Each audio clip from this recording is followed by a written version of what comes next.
Lovely viewers, আজকে হচ্ছে শুক্রবার। আজকে একটু মাছ করব। কী মাছ করবো বলো? দই কাতলা। ফ্রিজে দেখলাম কয়েকটা মাছ আছে, সেই মাছগুলোই বার করে নিলাম, কয়েক পিস বার করে নিয়েছি আর নুন হলুদ মাখিয়ে রেখে দিয়েছি আজকে দই কাতলা করার জন্য। আর লেজাটা একটুখানি নিয়ে নিলাম এক্সট্রা, লেজা খেতে না দারুণ লাগে। যাই হোক, এখন এগুলোকে ভাজা ভাজা করে নিই। ভাজা ভাজা তারপর এখানে মশলা করে নিয়েছি পেঁয়াজ, আদা, রসুন আর কয়েকটা কাঁচা লঙ্কা আর একটা টমেটো নিয়েছি। এটাকে এখন পেস্ট করব। এটা পেস্ট করে নিয়ে তারপর রান্নাটা শুরু করব। এই যে আমার পেস্টটাও হয়ে গেছে, একদম পেঁয়াজ, আদা, রসুন, লঙ্কা সব পেস্ট করা হয়ে গেছে। এবার মশলাগুলোকে একদম বাটিতে বাটিতে গুছিয়ে নিই। এখানে কাশ্মীরি লঙ্কার গুঁড়ো আর নুনটা নেব, আর এইদিকে হলুদ গুঁড়ো, জিরের গুঁড়ো, একটু গোলমরিচ গুঁড়ো দিয়েছি, একটা ধনের গুঁড়ো দিয়েছি। এবার টক দইটা ফ্রিজ থেকে বার করে নিয়েছি, এক বাটি টক দই। এটাকে ভালো করে ফেটিয়ে নিতে হবে। আর এই যে আমার মাছগুলো ভাজা হয়ে গেছে, এরপর রান্নাটা শুরু করতে হবে। এখানে গোটা গরম মশলা তেলের মধ্যে সর্ষের তেলে রান্না করছি, আর গোটা গরম মশলা দিয়ে একটা শুকনো লঙ্কা, একটা তেজপাতা দিয়ে একটু ফোড়ন থেকে হালকা হালকা গন্ধ বেরিয়ে গেলে পেস্ট করা যে মশলাটা ছিল না, এই পেঁয়াজ, আদা, রসুন, টমেটো, কাঁচা লঙ্কা, সেটাই দিয়ে এখন ভালো করে কষাকষি চলবে।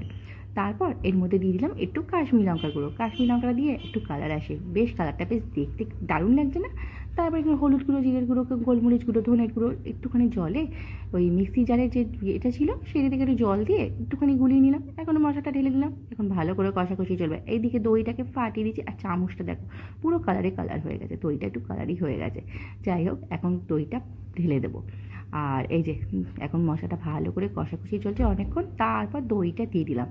দইটা, এই দই কাতলাটা খেতে কিন্তু দুর্দান্ত হয়, এক থালা ভাত কিন্তু উঠেই যায়, কি বলো? এইরকমভাবে দই কাতলা খেতে বেশ ভালো লাগে। এই যে এখন ভাজা মাছগুলো দিয়ে দিলাম, একটু ফোটাফুটি হয়ে গেছিলো, তারপর ভাজা মাছগুলো দিয়ে দিয়েছি। তারপর একটুখানি কিন্তু লাস্টে একটু গরম মশলা দিয়ে দিয়েছি। এর মধ্যে ধনেপাতা বলে বেশ ভালো লাগে, কিন্তু ধনেপাতা আমার কাছে ছিল না, তাই হাতে করা গরম মশলাটাই দিয়ে দিলাম। আর একটুখানি ফুটতে দেবো, তারপর নামিয়ে দেবো। আর এই রকম মানে গরম ভাতের সাথে এই রকম মানে দই কাতলা দারুণ লাগে। লাস্টে একটুখানি কাঁচা লঙ্কা ছড়িয়ে দিলাম, আর এর মধ্যে একটুখানি ওপর থেকে সর্ষের তেল দিলে আরও জমজমাট। আমি দিলাম না, যাই হোক তোমরা কিন্তু দিও। এখন গ্যাসটাকে বন্ধ করে তোমাদের সাথে দেখাচ্ছি লুকটা। দেখো লুকটা কিন্তু দারুণ এসছে না? আর খেয়ে কিন্তু সবাই বাহ বাহ করেছিল। আর এই যে আমার গরম ভাতও হয়ে গেছে, এখন খেয়ে নিই। আর তার সঙ্গে করেছিলাম চচ্চড়ি। কী চচ্চড়ি বলছিলাম? মৌলা মাছ ছিল, মৌলা মাছ দিয়ে সবজি দিয়ে চচ্চড়ি করেছিলাম পেঁয়াজ ফোড়ন দিয়ে। দারুণ হয়েছিল এই চচ্চড়িটা, সবজি দিয়েছিলাম তো, আর পেঁয়াজও দিয়েছিলাম, আর মৌলা মাছও ছিল। ওফ, ফাটাফাটি। আর উচ্ছে ভাজা, তার সঙ্গে ডিম সেদ্ধ। আর আমি ডিম সেদ্ধ খাবো না বলে একটা ডিম ফেটে গেছিলো, সেটাকেই ভেজে নিলাম। আর গরম ভাতের সাথে ডিম ভাজা খেতেও কিন্তু দারুণ লাগে। দুপুরবেলার মেনুগুলো দারুণ হয়েছে না? আর খুব মানে ফেভারিট মেনু হয়েছে আজকে। আর এখানে করেছি একটুখানি চিকেন। রিককে যেহেতু জিম করে, জিম থেকে বলে দিয়েছে, আর সকালে কালকেকার ভাতটাও আছে, ওটা তো আমাকেই খেতে হবে।